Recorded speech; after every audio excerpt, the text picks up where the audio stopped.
Hello à tous et bienvenue à vous dans un nouvel épisode du podcast Persévérance. Aujourd'hui, je reçois Elisabeth et on va aborder des thèmes sur le voyage, l'expatriation, l'écriture, l'Algérie évidemment. Voilà. Alors, bienvenue à toi Elisabeth et bonjour. Bonjour Siam, écoute, je suis ravie qu'on ait ce rendez-vous ce matin. Je te remercie beaucoup de m'avoir invitée pour enregistrer ce podcast et merci à tous ceux qui vont nous écouter. J'espère que voilà, on va passer un très très bon moment ensemble Ouais. et je suis ravie voilà, qu'on se retrouve après la conférence qu'on a eue ensemble Tout au à Royal. fait, tout à fait. Et d'ailleurs, voilà, en parlant de conférences, alors pour voilà, informer, on va dire, les gens, moi et toi, on s'est rencontrés dans mes conférences. Donc, c'est là-bas où, voilà, on a fait, on va dire, connaissance. Et puis, on va dire, la relation a avancé un petit peu grâce aussi à ça. Grâce à cet ouvrage, d'ailleurs, on va parler de ça aujourd'hui. Alors, tout d'abord, je te laisse te présenter, Elisabeth, pour voilà, parler de toi, mais brièvement, qui tu es aujourd'hui.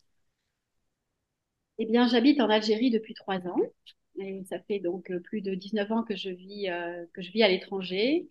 J'ai vécu donc avant en Russie pendant 7 ans, en Asie, à Hong Kong pendant 8 ans.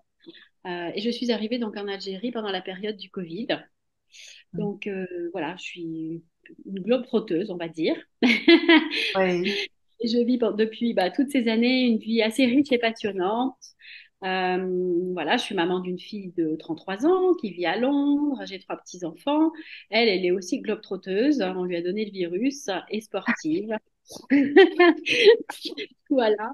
De toutes ces années, j'ai eu un parcours assez riche parce que voilà, j'ai vécu qu'à l'international, hein. J'ai aussi travaillé, mené une carrière auparavant avec un parcours très diversifié et atypique puisque j'ai commencé ma carrière dans l'événementiel et le tourisme d'affaires. Et ensuite, j'ai fait un virage à 360 degrés et je me suis reconvertie dans la finance. Ouais. Voilà. J'ai passé un diplôme qui m'a pris 5 ans de ma vie.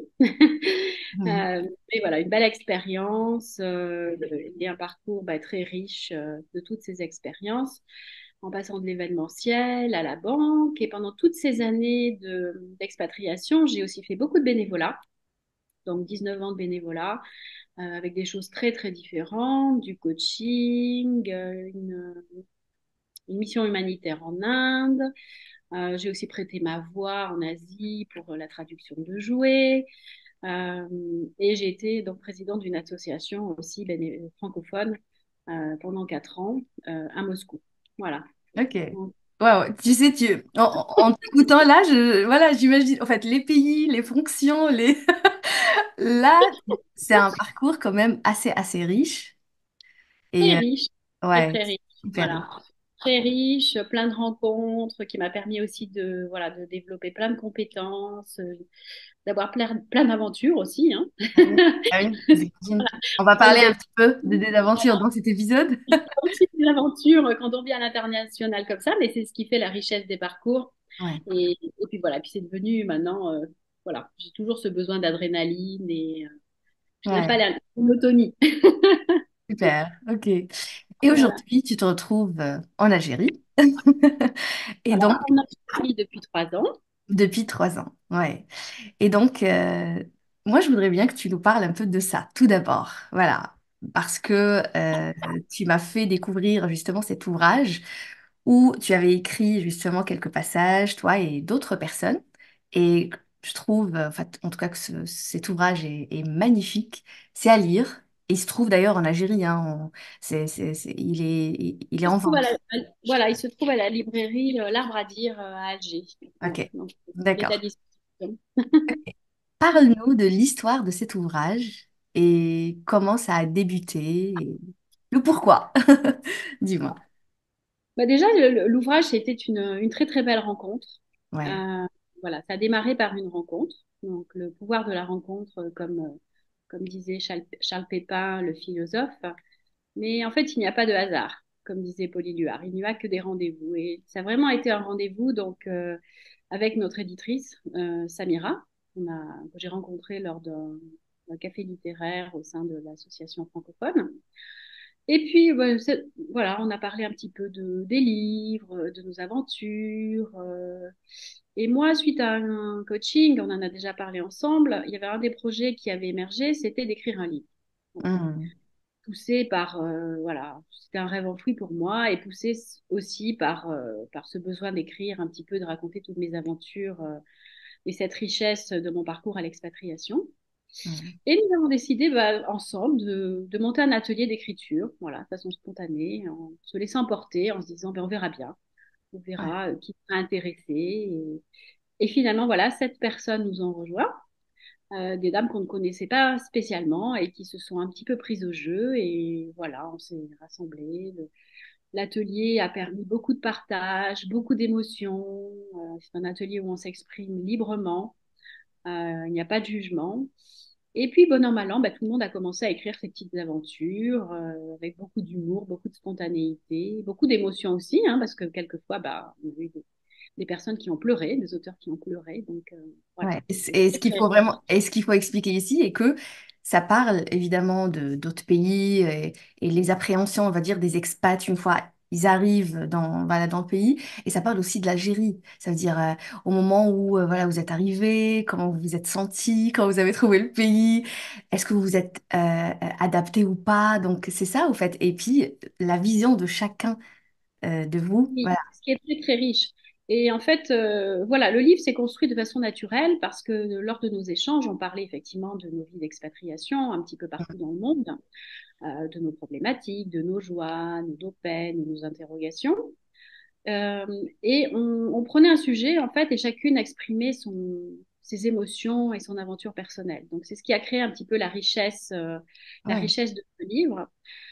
Et ensuite, bien sûr, bah, de notre arrivée en Algérie, voilà, de nos aventures. Et de façon naturelle, en menant ce regard croisé, bah, ça nous a donné le fil rouge de notre petit carnet.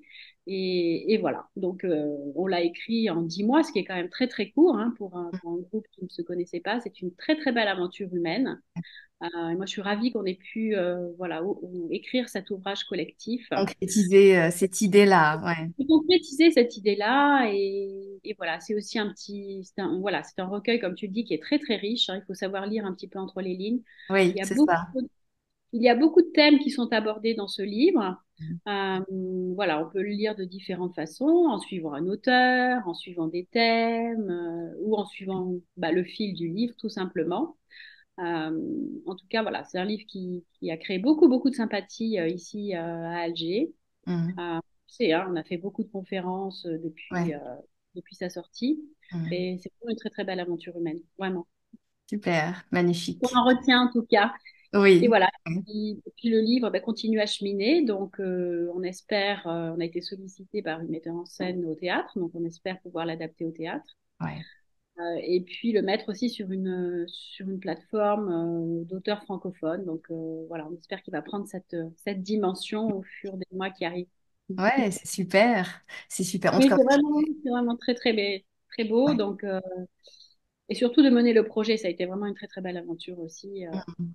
Voilà. Oui, même Et de côté relations humaines entre vous, vous vous êtes découverts Oui, aussi au fil des on s'est mois. découverte au fil des mois. Chacune, vraiment, chacune a sa propre histoire. Hein.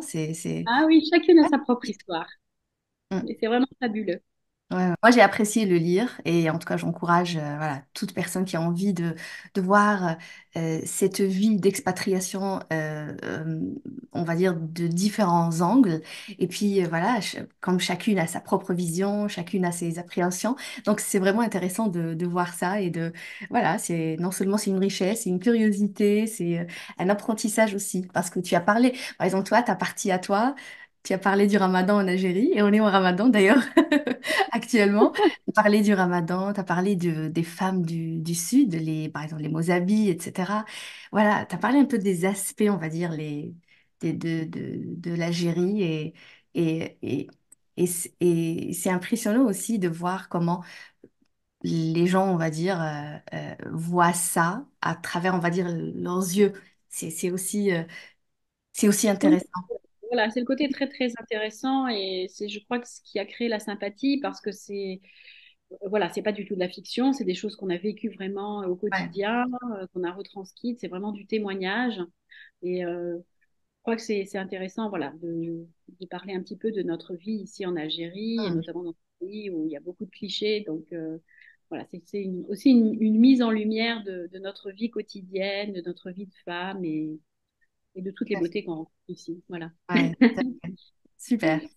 Et du coup, on parle évidemment de l'écriture. On Comment parle est... d'écriture, Ouais, voilà, bien sûr, dis-moi. parce que L'écriture, qu'est-ce qu'elle représente vraiment pour toi, l'écriture? bah, l'écriture, ça représente beaucoup. Et en fait, je me rends compte que l'écriture, j'ai toujours écrit, en fait. C'était pas formalisé, mais j'ai toujours fait des carnets quand on voyageait. Donc déjà, je Ouais. lis un petit peu les deux, l'écriture, le voyage. Voilà. Donc c'est peut-être ce livre est peut-être l'acheminement de quelque chose qui a commencé il y a très très longtemps. Mhm. Euh, et donc pour moi, ça représente beaucoup. Et en fait, l'écriture, ça fait du bien et ça rend heureux, vraiment. Voilà, c'est un temps de pause pour soi, c'est aussi un espace de liberté dont j'ai besoin, parce que j'aime bien créer, j'aime bien jouer avec les mots. Voilà, j'aime l'écriture pour ça, et j'aime aussi l'écriture parce que c'est un côté excitant, un petit Ouais. peu comme l'expatriation en fait, ce côté page blanche. Alors, il y a peut-être que beaucoup de gens que ça déstabilise, mais moi je trouve ça très très excitant. Voilà, de repouvoir réécrire sa propre histoire, dire des choses, et quand on a envie de dire des choses, et ben pourquoi se taire? Pourquoi se taire? Voilà. Tout à fait. Ouais, c'est Et ça. quelquefois, c'est plus facile de dire les choses par écrit À euh, écrire. voilà, que de les dire en face à face. Donc, voilà, Tout à fait. Et là, l'écriture.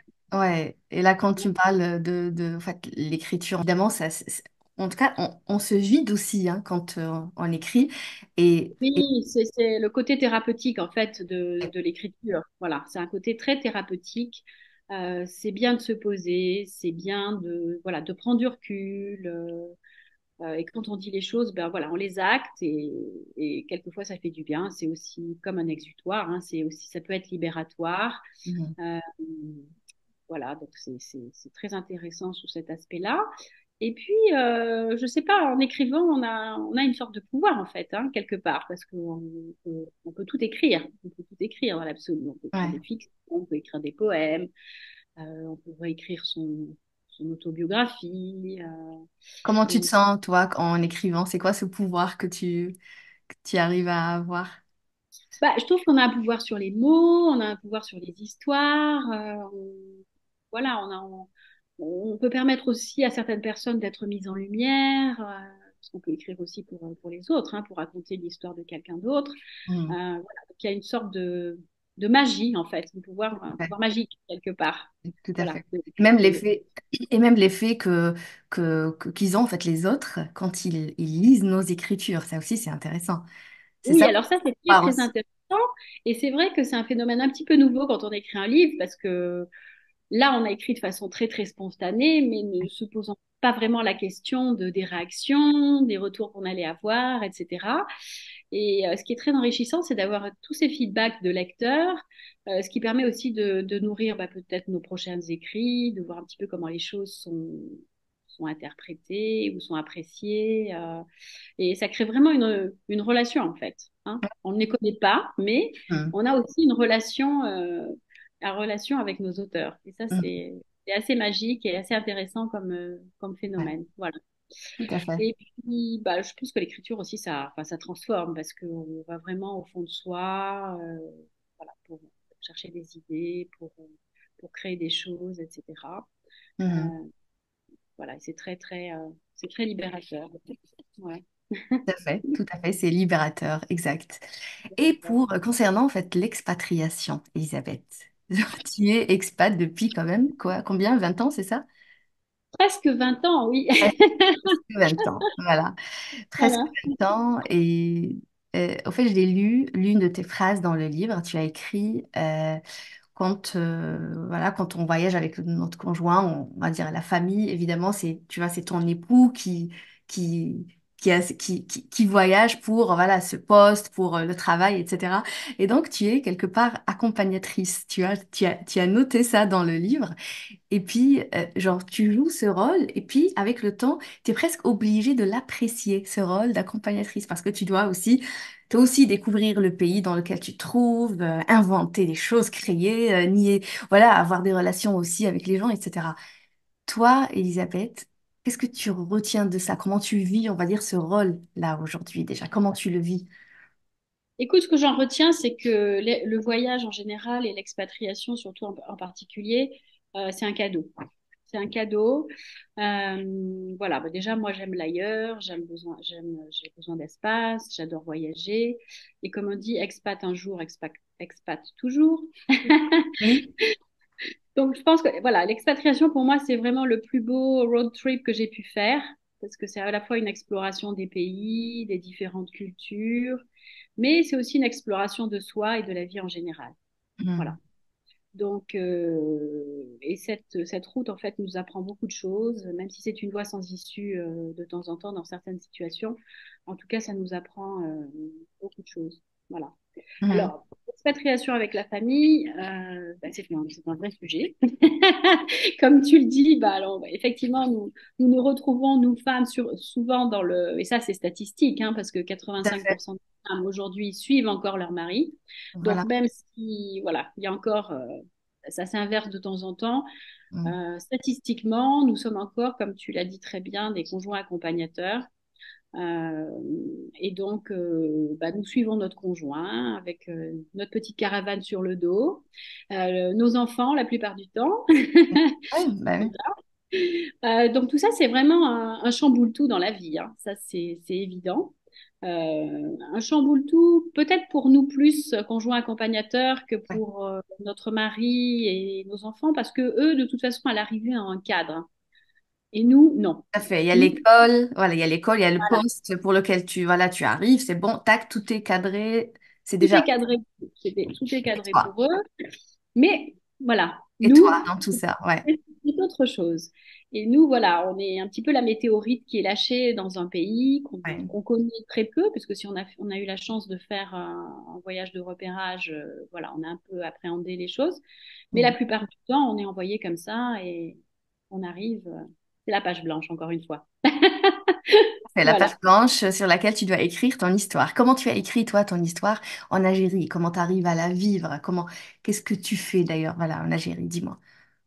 Bah, écoute, à chaque destination, que ce soit en Asie, en Russie ou en Algérie, finalement, on rentre dans un process d'organisation. Je veux dire, première chose qu'on fait, c'est déjà d'installer sa maison, parce que ça, c'est très, très important, Mm. de se sentir bien chez soi, parce qu'on passe beaucoup de temps chez nous en tant que femme d'expatriés. Et l'autre chose qui est très, très importante, c'est d'avoir des contacts.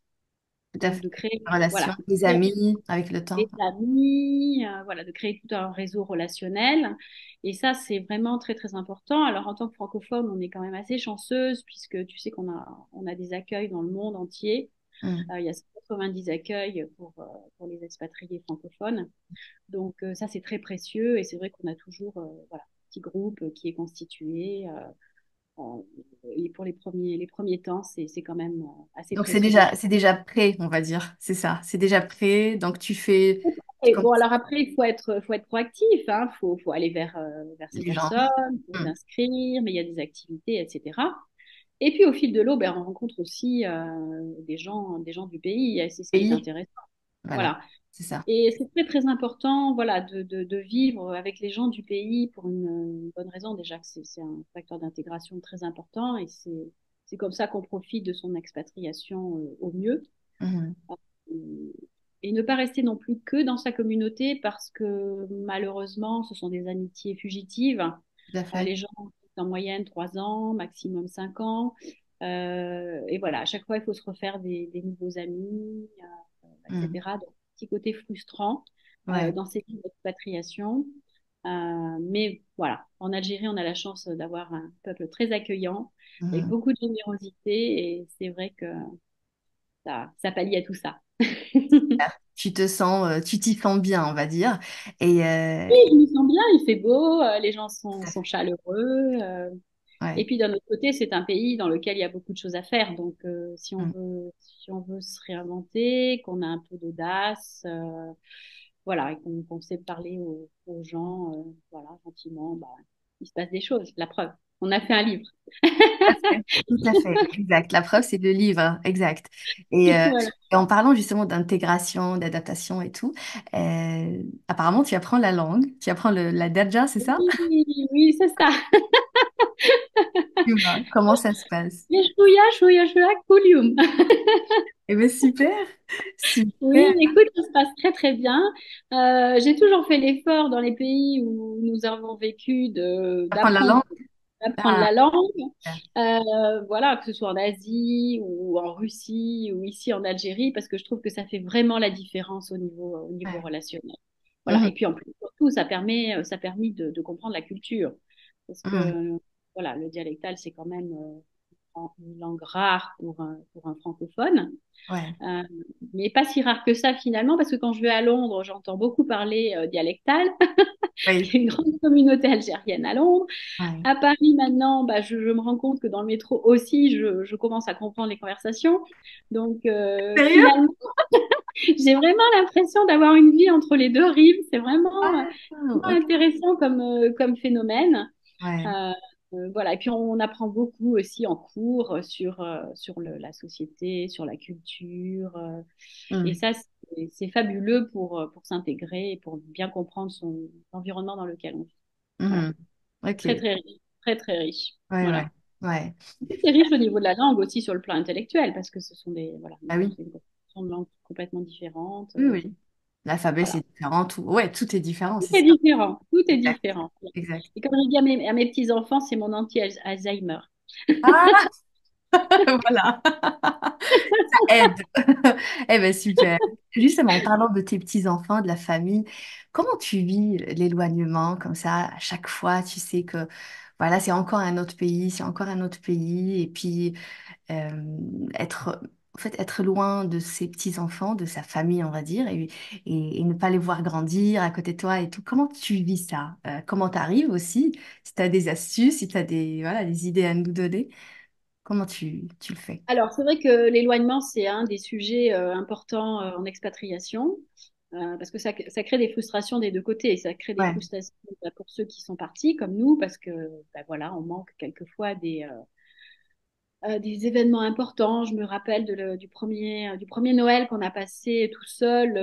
Alors, c'était très sympa hein, sur la plage à Hong Kong, mais enfin bon, voilà, quand on arrive dans un pays, qu'on pense que toute la famille devant le sapin et que nous, on est à la plage devant notre curry, ouais, voilà, on ouais. a toujours une petite nostalgie, un passement au cœur. Et puis c'est aussi difficile pour ceux qui sont restés parce qu'il y a aussi des frustrations. Ils ne vivent pas toujours l'éloignement de la même façon que nous. Souvent, enfin, on peut se trouver en décalage et ils comprennent pas nos choix de vie. Donc ça, c'est pas Ils toujours comprennent pas évident. pourquoi papy, mamie voyagent tout le temps, pourquoi c'est comme ça, pourquoi ils sont pas Oui, là. alors maintenant, au bout de 19 ans, ils ont trouvé un nom assez rigolo. Ils disent qu'on est nomade. Ok, d'accord. Ouais, Alors je lui dis, bah oui, tu vois, on est les nomades du 21e siècle. On fait comme les Touaregs du désert en Algérie. Voilà. voilà, On on se promène voyage. avec notre caravane et on Ouais, voyage. ouais, Voilà. on voyage. Exact, exact. Donc, bah, c'est vrai que, voilà, en dehors de ce côté frustrant, on a quand même la chance aujourd'hui d'avoir bah, tout ce qui est réseaux sociaux, Ouais, technologie. contact. Et voilà, on ne perd plus le fil comme avant.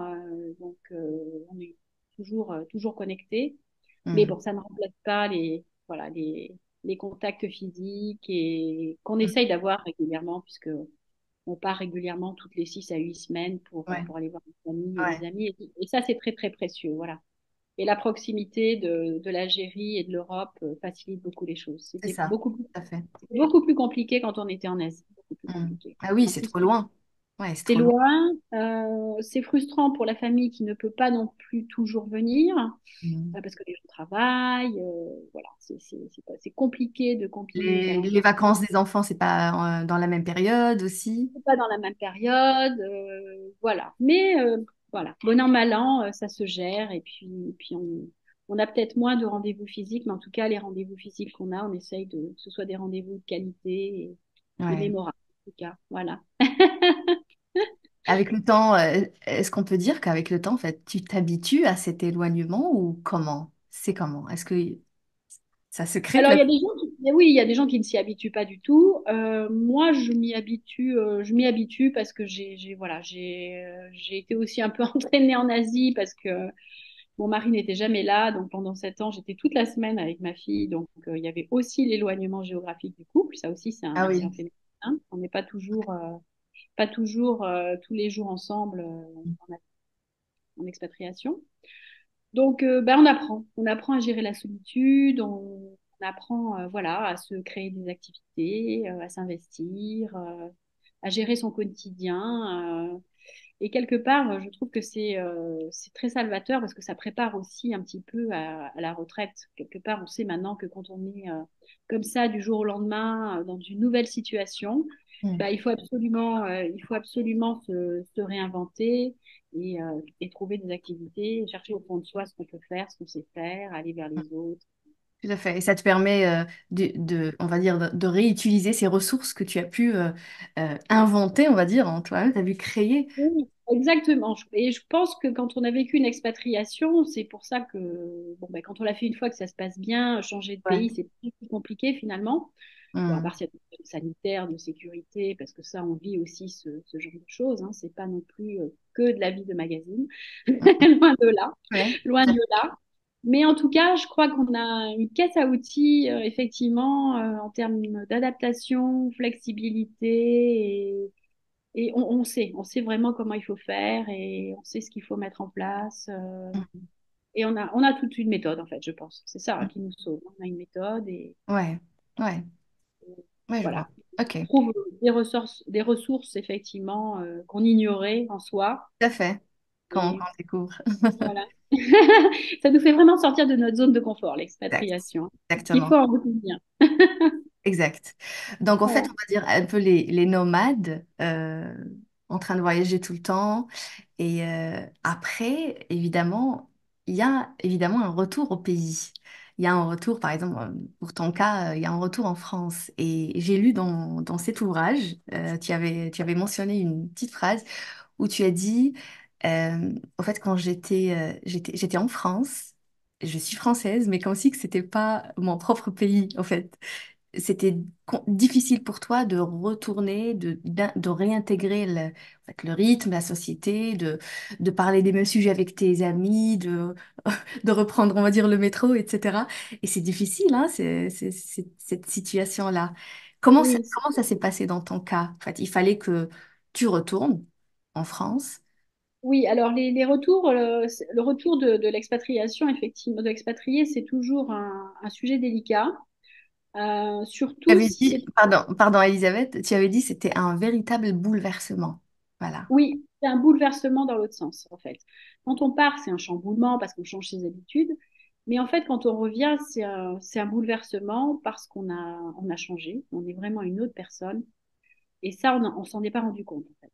Hmm. Donc, euh, donc, on se sent complètement décalé par rapport aux autres, ce qui a été mon cas, hein. Donc, j'ai eu la chance en rentrant, mais ce qui est important aussi, c'est que ce n'était pas un retour voulu à ce moment-là.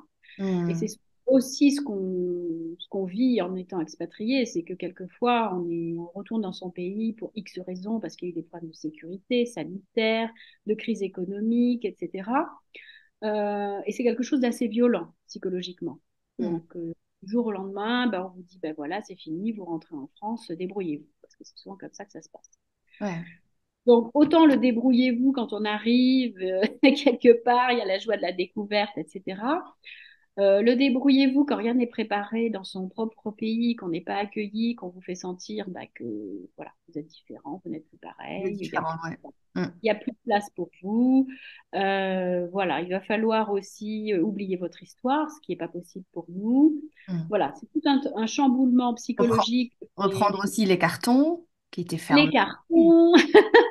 Voilà, donc en ouvrant les cartons, on est content, mais il y a aussi beaucoup de nostalgie parce qu'à chaque fois, voilà, ça nous remet dans notre expatriation, dans nos souvenirs et Ouais. c'est plus facile. Mais voilà, quand on est revenu, bah, j'ai eu la chance de retravailler parce que je voulais aussi retravailler. Donc ça s'est très bien passé. J'ai été très chanceuse. Au bout de 3 semaines, j'ai retrouvé dans mon activité professionnelle ce qui Ouais, était inédit, alors ouais. qu'on avait une crise économique sans précédent en Asie. Mais ça a été aussi voilà, un chamboulement et un rétro-pédalage sur moi-même incroyable Hmm, parce que j'étais différente, voilà. Et je me suis rendu compte que j'avais fait le choix de la différence en partant à l'expatriation et que dans l'autre sens, ben, il fallait que j'accepte de la gérer. Voilà, tout en gardant mon histoire parce que j'avais pas du tout envie de voilà de d'effacer, de faire table rase sur tout ce que j'avais hmm. développé, toute cette richesse, toutes ces rencontres, cette Ouais, vision du monde qui est très différente aussi hein, des gens que vous retrouvez dans votre pays. Eux, ils sont restés, ils continuent leur petite routine, etc.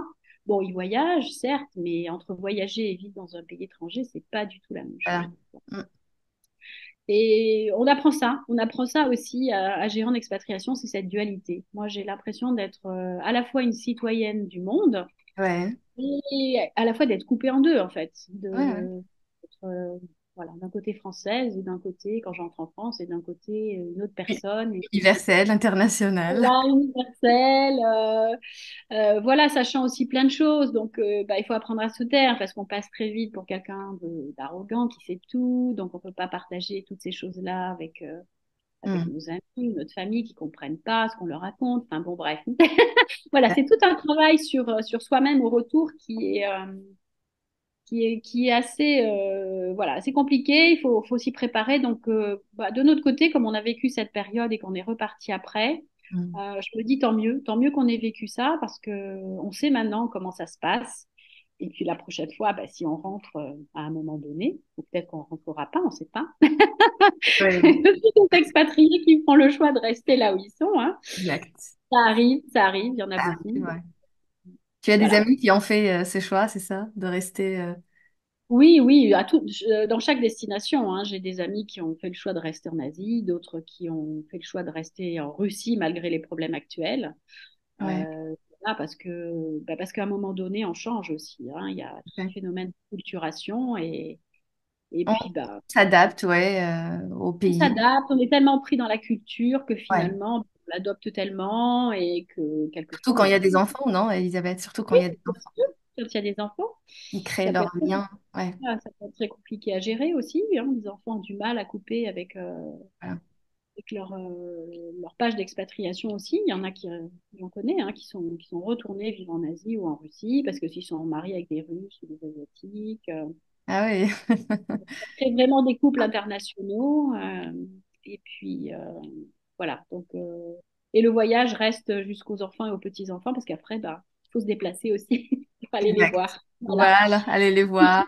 Oui, oui. Donc, on reste des nomades à vie, quoi qu'il arrive. Ah oui. Tout à fait, tout à fait. Et Voilà.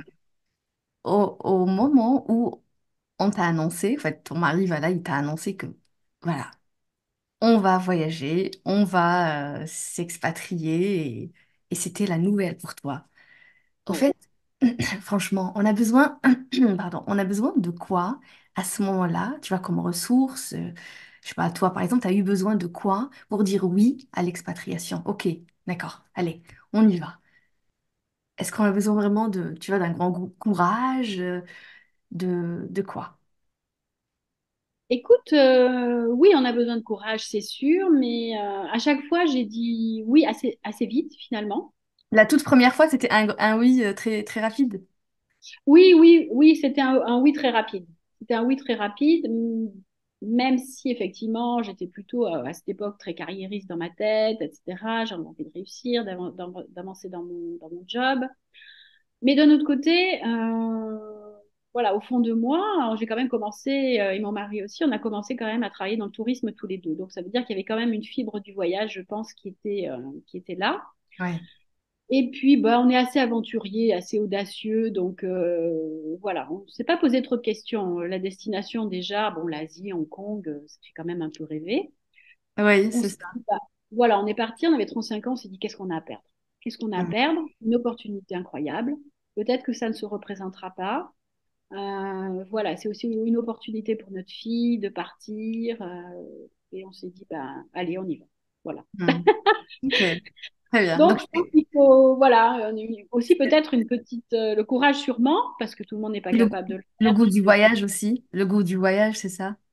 Le goût du voyage, et puis voilà, c'est de ne pas avoir peur de lancer dans le vide et de se dire, bah, de toute façon, qu'est-ce que j'ai à perdre? De toute façon, j'ai des ressources personnelles, je sais, je pourrai toujours me débrouiller, j'ai confiance en moi. Ouais. Donc, bah, on y va, Inch'Allah, on verra bien. Tout à fait. Inch'Allah. On était déjà dans le Inch'Allah. Voilà, c'est ça. Exact. Exact. Voilà, et on l'a pas regretté. Alors, c'est sûr, hein, c'est pas facile, hein, faut quand même pas le nier, c'est pas évident, Mm. hein. Sur place, on vit des angoisses, on vit des choses improbables. En Asie, on a vécu le Ok. tsunami, le Ouais. SARS, parce qu'en arrivant, on a déjà été confinés, donc on a été confinés 2 fois dans notre vie. Ouais. Ouais.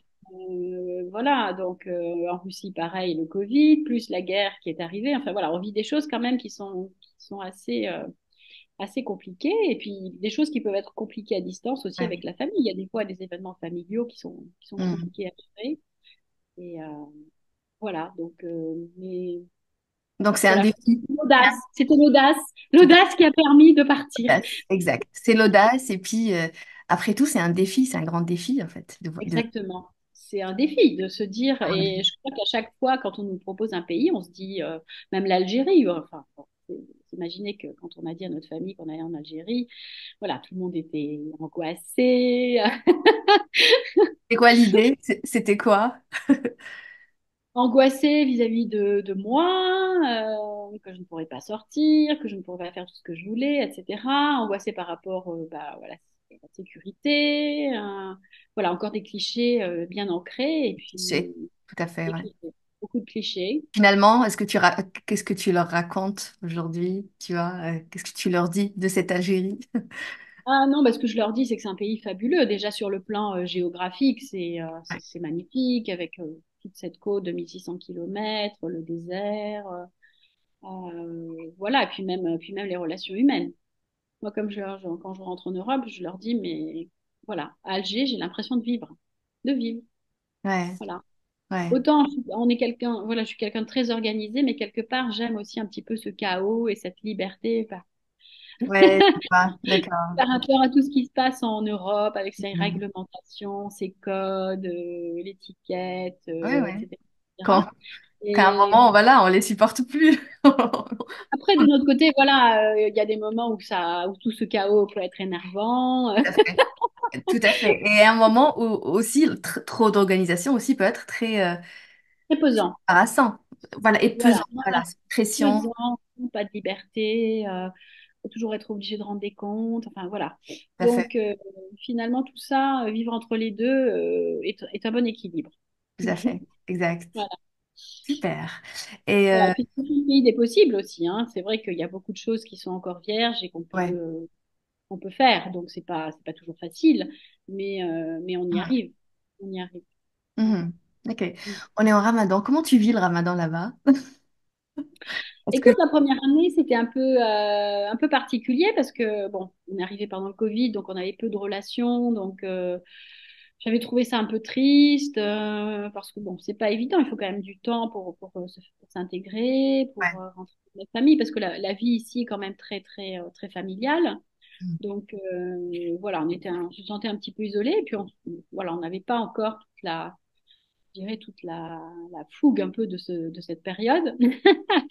Et puis, l'an dernier, ça a vraiment été une période de folie, de folie.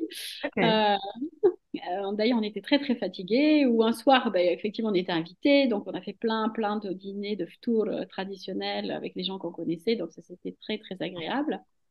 Et on allait au concert aussi. Il y avait beaucoup de festivités. Donc, c'était vraiment... non, non, c'est vraiment un mois très chaleureux. Et puis, un mois de pause aussi, parce que finalement, cette période dans la journée où on mange pas, où on se Mhm. pose un peu, voilà, donc ça On est permet aussi de connecté, oui, ou on est connecté aussi à nous-mêmes, un peu à cette se connecter à spiritualité. soi-même, même si bah, pour nous, enfin, c'est pas spirituel spécialement, mais je trouve que voilà, c'est une période de pause qui est intéressante. Mhm. Et puis, c'est une période voilà, où on est vraiment aussi avec les autres et Mhm.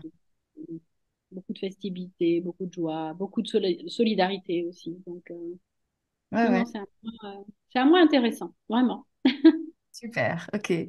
Et là, en Algérie, ça veut dire que tu as encore combien d'années, combien de temps? Écoute, mon mari vient de re-signer encore pour 3 ans, mais quand on me demande, Ah, je dis, on me demande, je dis jusqu'à la mort. sérieux? Sérieux, Ok, d'accord. Mais c'est voilà. bien ça. Ok. Donc tu es encore là et j'imagine que dans ces 3 ans qui arrivent, certainement on verra peut-être la suite de ça, hein. Bah, j'espère qu'on verra la suite. J'ai aussi d'autres projets éditoriaux Ok, en tête, parce que c'est aussi le but, hein, c'est voilà, on fasse aussi des ouvrages collectifs, mais si chacune veut mener sa petite aventure, voilà, elle a le droit. Donc, ouais. moi, j'espère bien, voilà, j'ai trois sujets en gestation, donc j'espère pouvoir les éditer Ok. dans la période des 3 années. Voilà. Ouais. Voilà, et puis plein d'autres projets aussi en cours, donc voilà, on verra. J'espère que Mhm. ça aboutira. Bien, super. Qu'est-ce Voilà. que, qu'est-ce que tu veux nous dire de plus, on va dire, concernant l'expatriation, thème qu'on abordait aujourd'hui? Dans les thèmes, je crois, qui sont très importants liés à l'expatriation, c'est le voyage. Voilà, Mhm. on en a parlé en début, mais que le voyage, c'est vraiment quelque chose de fabuleux. C'est vraiment quelque chose qui nous apporte beaucoup, surtout sur le plan personnel. Euh, Ça permet vraiment voilà, de s'ouvrir l'esprit, de voir le monde sous un autre angle, euh, voilà, d'avoir confiance en soi et c'est vraiment très très positif, je trouve, sur le plan personnel, d'être toujours dans le mouvement, voir des terres inconnues, avec des raisons qui sont multiples, hein. Chacun a Ouais. des raisons effectivement très très différentes de voyager. Ça peut être la destination, ça peut être le style de voyage en lui-même, ce qu'on en rapporte. Voilà. Donc, et pour nous, je crois que enfin, pour moi, c'est devenu une manière de vivre, hein. Manière de Un mode, vivre. voilà, c'est un mode de vie. Je crois que c'est à la fois identitaire et c'est un mode de vie. Voilà. Mhm. Donc, moi, ça me donne effectivement un grand sentiment de liberté. Et puis, comme on l'a évoqué, ça a créé un sentiment d'émerveillement. Et ça, c'est ça qui est, je trouve, passionnant dans le voyage. Euh, c'est cette étincelle qu'on a quand on découvre en fait une terre qu'on ne connaît pas.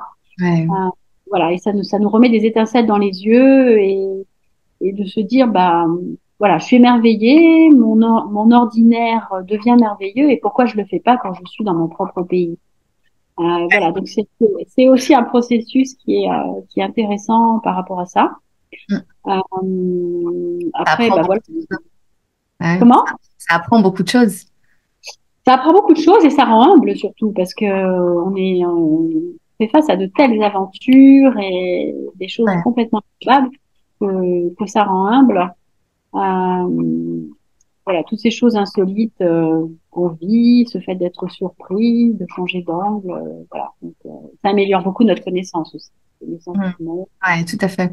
Après, c'est pour Voilà. ça aussi, comme tu m'as dit tout à l'heure, on se sent après différent par rapport tu vois, par exemple, à tes amis, à l'entourage. Vraiment, on se sent différent par rapport aux autres. On se sent différent. On a vraiment une autre histoire, une autre richesse. Et c'est ça qui est fabuleux. Et de l'autre côté, ben voilà, ça devient aussi une petite drogue. Donc, Ouais, ouais, les expatriés ont du mal à rentrer chez eux parce que ça devient une drogue. ouais, ouais. Et C'est une voilà. addiction. C'est une addiction avec le temps, c'est bon. Voilà. Une addiction au mouvement parce qu'on est tout le temps en mouvement finalement. Ouais, Voilà. Et voilà. Donc, exact.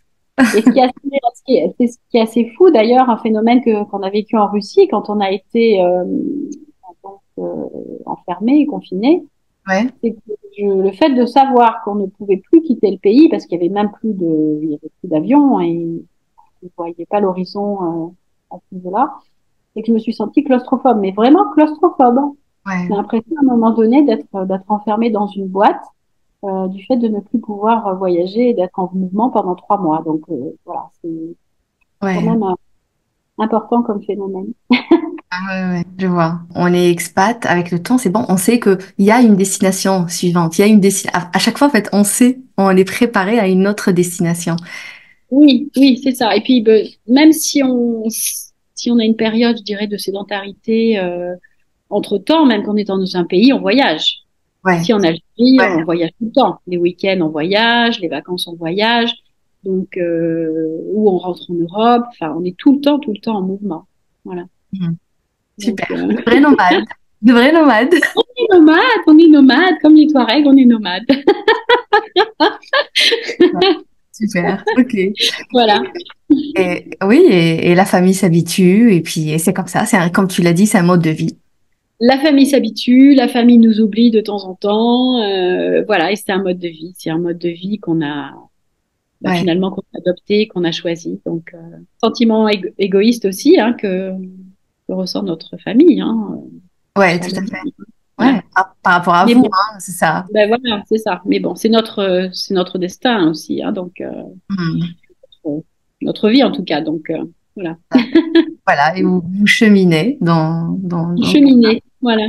Le bonheur et le chemin, comme dit Lao Tse. Exactement, exactement. Voilà. Qu'est-ce qui t'a transformé dans ce cheminement, on va dire? C'est quoi ce qui t'a transformé le plus? La chose qui m'a transformée, c'est vraiment les personnes que j'ai rencontrées. Voilà. Qui m'ont, qui m'ont permis de voir le monde différemment à chaque pays dans lesquels on est passé. Toutes ces cultures différentes, ça nous permet, voilà, d'avoir une autre philosophie sur le De monde. penser autrement? Le mode de pensée est complètement différent. Voilà. Ouais. Le mode de pensée est différent. Ça apprend à prendre du recul, ça apprend à être tolérant, ça apprend à être ouvert d'esprit. Voilà, ça, ce sont des choses fondamentales. Mm. Euh, et puis aussi des philosophies, des choses. Bah, par exemple, la médecine. Maintenant, après avoir passé 7 ans en Asie, pour nous, se soigner en amont, c'est voilà, c'est une règle de vie, c'est une hygiène de vie. Voilà, on va très peu chez le médecin, on Mm. le faisait pareil et nous, voilà, on a appris à se soigner différemment. Mm. Au niveau de notre cellule familiale aussi, hein, ça transforme aussi parce qu'on était seuls tous les trois avec notre fille, donc voilà. Ça nous a appris aussi à vivre de façon beaucoup plus solidaire, en équipe. Ouais. Ça, c'était d'avoir des relations privilégiées les uns avec les autres. Donc, c'est important. Donc, ça, c'est transformant. Euh, voilà. Donc, je pense que c'est vraiment une transformation au niveau psychologique qui Ouais. est très, très important. On fait un long cheminement dans sa tête. Ouais. Euh, On et remet en question certaines choses ou certaines idées, ou on oui, ouvre aussi, comme tu as dit, on ouvre l'esprit des fois et voilà. on accepte autre chose. Ça nous permet aussi de prendre du recul par rapport à notre propre pays. C'est ça qui est transformant aussi. Ouais. De s'extraire un petit peu de tout ce quotidien, de toutes ces informations, et de se dire, bah non, il y a autre chose ailleurs. Voilà. Voilà. Différent et parfois beau, parfois plus beau, parfois, voilà, Oui, en tout cas oui, oui. différent. Voilà, différent. Puis ça permet aussi d'apprécier les choses de façon différente. Hein. Je me souviens d'une soirée qu'on a passée en Inde quand on a fait un voyage humanitaire toutes les deux avec ma fille. Ouais. On a passé 2 heures au bord d'un fleuve avec une Indienne qui était bon très pauvre, hein, comme il y a beaucoup de gens Oui, là-bas malheureusement, ouais. et qui s'accroche, qui pour autant sont voilà sourit tout le temps et se raccroche à des choses très très spirituelles. Euh, et on a vu tellement de misère que voilà, ça nous a permis aussi d'apprécier notre quotidien et de se dire waouh, On est bien. pensons à ce qu'il peut y avoir ailleurs et apprécions tout ce qu'on a autour de nous et la santé, la capacité de voyager, la connaissance surtout, Mm. le fait de pouvoir voilà, faire des études. Voilà, on apprend beaucoup de choses sur l'humanité. Mhm. C'est beau ce que tu dis parce que oui, ça parle justement d'humain, ça parle de relations, ça parle de tolérance, tu vois, de respect aussi de la culture de l'autre, etc. Mais honnêtement, est-ce que tu penses, toi qui as justement cette expérience, est-ce que tu penses que tous les expats aujourd'hui sont comme ça ou il y en a d'autres qui non, restent dans leur cadre, juste voilà, ils sont là pour c'est momentané, on va dire, c'est après tac, ils quittent et ils créent pas vraiment cette, tu vois, liaison avec le pays, avec les gens, etc. Il y a tous les profils. Il y a Voilà, tout le monde a cette capacité, tu vois, de voir ce que tu vois toi. Non, tout le monde n'est pas curieux, tout le monde n'a pas la capacité de s'adapter. Autant d'expats, autant de profils. Ouais, Mais je pense que globalement, quand même, sur ce que je vais appeler les expats au long cours, qui ont des ouais, dizaines d'expatriations ouais, ouais. dans les valises, globalement, on a tous quand même cet état d'esprit, cette curiosité, cette tolérance, voilà, cette prise de hauteur par rapport à ce qu'on vit, au monde, etc. De façon générale, oui. Après, c'est comme dans tout, il y a effectivement des exceptions. Il y a des gens qui n'y s'y font pas du tout parce qu'ils ne sont pas faits pour, ils se Ouais. sont fait peur. Souvent, il y a eu des problèmes pendant l'expatriation, etc. Donc, voilà. Hmm, Mais globalement, quand même, non, c'est une communauté de gens ouverts. ouvert d'esprit, tout à fait. Ouverts d'esprit. Voilà. Ouais. La question par défaut du podcast, c'est sur la persévérance. Oui. Alors, avant justement de parler du coaching, parce qu'on va parler du coaching, évidemment, et de ton expérience à toi, dis-moi, Ouais. c'est quoi la persévérance pour toi? La persévérance, c'est ne jamais lâcher. Ne jamais lâcher, même s'il y a, voilà, une voie sans issue, des échecs, ça fait partie du chemin. Il faut persévérer, il faut croire à ses rêves et voilà, faut y aller. Faut croire en soi, faut être audacieux et il faut oser. Voilà. Faut Comme on dit en oser. anglais, faut oser. Who dares win. Mais voilà, faut se dire, ben, d'autres l'ont fait, mais pour moi, je peux le faire aussi. Je peux le faire. Tout Donc, à fait. voilà. Je te vois bien persévérante dans ton cheminement. Évidemment, toi et ton conjoint, tu vois, parce que voilà. Mais toi, dans ton cheminement, puisqu'on parle justement de toi aujourd'hui, cet ouvrage déjà, je pense, voilà, hein, on fait partie. Il fait partie de Bien ce sûr, chemin. surtout moi qui ai fait qui fait un job assez immatériel parce que j'étais dans la finance pendant de longues Ouais. années. J'avais pas toujours l'impression, voilà, que ce que je faisais se concrétisait ou était apprécié. Et je me disais toujours, il faut vraiment quand même un jour je fasse quelque chose de concret, que je laisse quelque chose, que je transmette quelque chose, ou de physique ou je sais pas. Et ben je me suis dit voilà, comme je vis des aventures quand même assez improbables, Ouais, je laisse une trace et comme j'aime écrire, pourquoi pas, voilà. tout à fait. Et, et il fallait effectivement, il fallait un déclic et puis il fallait un coaching aussi. Ouais, Parce que c'est tout quand à même fait. aussi ce qui a déclenché ça. Donc Voilà. voilà, Parle, même si justement, parle-nous de ce coaching. il fallait passer à l'acte, il fallait passer à Voilà, passer à l'acte. Et voilà. Et quand on dit passer à l'acte, c'est le coaching, justement. c'est le coaching. Ton Et expérience à toi. voilà, quelquefois, il faut accepter d'être accompagné parce on a besoin un petit moment d'un booster Mm. euh, qui arrive au moment où on s'y attend le moins. Parce qu'en fait, j'ai fait ce coaching pendant la période du Covid, puisqu'on a vécu l'éloignement du couple pendant cette période, comme beaucoup de couples expatriés. Hein. J'ai été Ouais, séparée pendant 6 mois de difficile. mon mari. Mm. Donc, je me suis dit, ben, pendant cette période, pourquoi ne pas mettre cette période à profit? Ouais. Et puis, bah, je me suis dit, tiens, comme il y a des coachings organisés au sein donc de la communauté francophone, je vais faire un coaching collectif qui était aussi une belle aventure et mettre mon temps à profit pendant cette période. Mm. Et pendant ce coaching, donc, bah, plusieurs projets sont sortis, dont celui du livre. Voilà. Magnifique. Ça ouvre des fenêtres, en fait, le coaching. C'est ça. Voilà, le coaching, ça ouvre des fenêtres.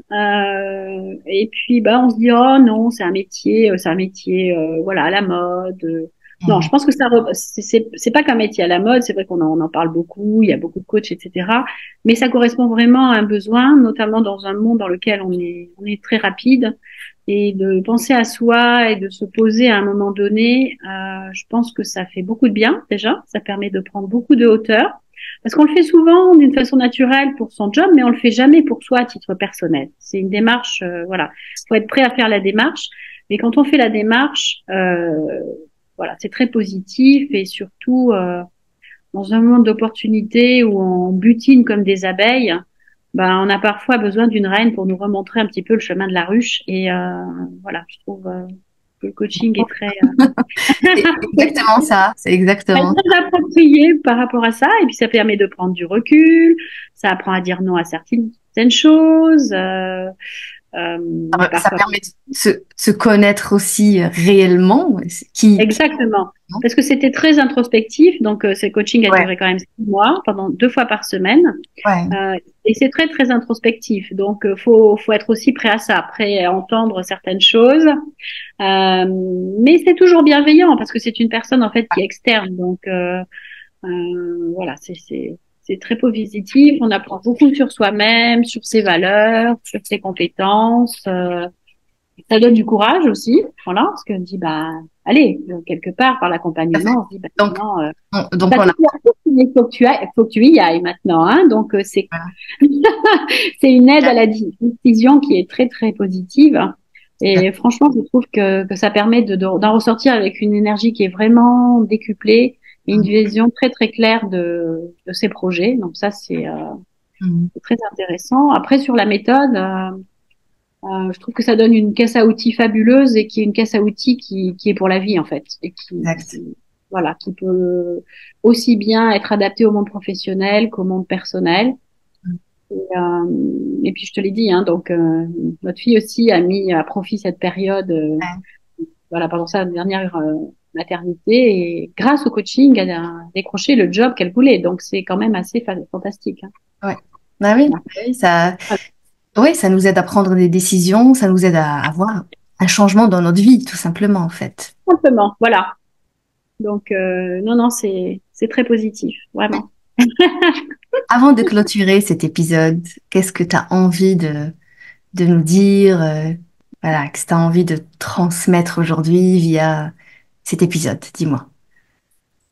Bah, que je suis très heureuse donc de tout ce parcours de vie, de toute cette richesse. Voilà, j'aime ma vie aujourd'hui et j'ai vraiment, à travers tout ce parcours, développé une grande capacité à me nourrir de l'autre. Et ça, c'est ce qui est assez fabuleux dans toute cette aventure. Et bah, ce que j'ai envie de dire aux gens, surtout à ceux qui nous écoutent, c'est soyez audacieux. Voilà, lancez-vous et osez faire des choses pour être heureux et profiter de la vie que vous avez envie d'avoir. Super, Voilà. magnifique. Quelle que soit votre position dans le monde, le pays dans lequel vous vivez, il y a toujours des choses magnifiques et continuez de vous émerveiller, même des petites choses de quotidien, c'est précieux. Mhm. C'est très beau. Voilà. Merci, merci beaucoup, Elisabeth. Merci d'avoir Merci, partagé Anne, c'était l'épisode. Merci d'avoir partagé l'épisode avec moi aujourd'hui. ravie. C'était un épisode dans lequel on a abordé justement ces thèmes de voyage, expatriation, écriture, etc. Le but, évidemment, c'est d'inspirer, c'est de parler d'un parcours, d'un vécu. Voilà, et c'est ce que tu as fait aujourd'hui. Je te remercie. Ben, merci beaucoup à toi et merci à nos auditeurs. Merci et à bientôt. Et je te souhaite un très beau parcours pour la suite. Merci beaucoup, Siam.